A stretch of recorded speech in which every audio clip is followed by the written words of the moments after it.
A violin begins with a thin string stretched across a wooden body. By itself, the string is almost quiet. Touch it with a bow, and something changes. The string grips, slips, grips again, and begins to vibrate.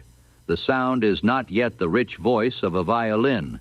It is small, sharp, and weak. Then the wooden body joins in. The bridge trembles.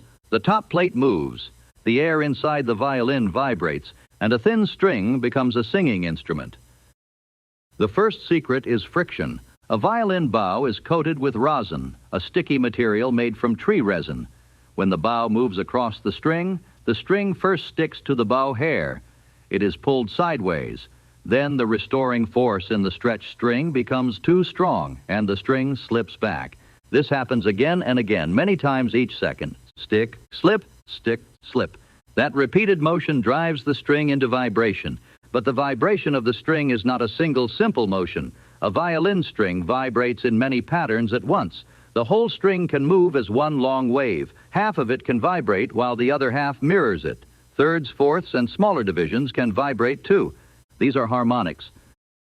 The lowest vibration gives the note its basic pitch. The higher vibrations give the note its color. That is why the same musical note sounds different on a violin, a flute, and a human voice. The basic frequency may be the same, but the mixture of harmonics is different. A violin's beauty comes from that mixture. The player changes it constantly. Finger position shortens the vibrating length of the string. A shorter string vibrates faster, producing a higher pitch. Bow speed changes the energy input. Bow pressure changes how strongly the string is driven. The contact point between bow and string changes the balance of harmonics. A violin is not only played by choosing notes, it is played by controlling vibration. The second secret is resonance. The string itself cannot move much air. It is too thin. If the sound stayed only in the string, the violin would be faint. So the string transfers its vibration through the bridge into the wooden body. The body has its own natural vibration patterns. Some frequencies are strengthened. Others are softened. The hollow space inside the violin also affects the sound. This is resonance. It does not create energy from nothing. It selects and amplifies certain vibrations already present in the string.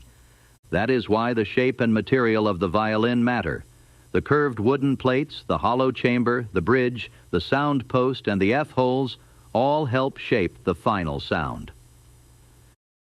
There is a common misconception that a violin produces music simply because the bow rubs the string. Rubbing alone would make noise. The violin produces music because friction is converted into regular vibration, and that vibration is filtered and amplified by resonance. The bow supplies energy. The string organizes it into waves. The body gives those waves a voice. A violin is therefore not just a wooden box with strings. It is a system for turning controlled friction into ordered sound. And when a skilled player draws the bow across the string, the physics disappears from view. What remains is music.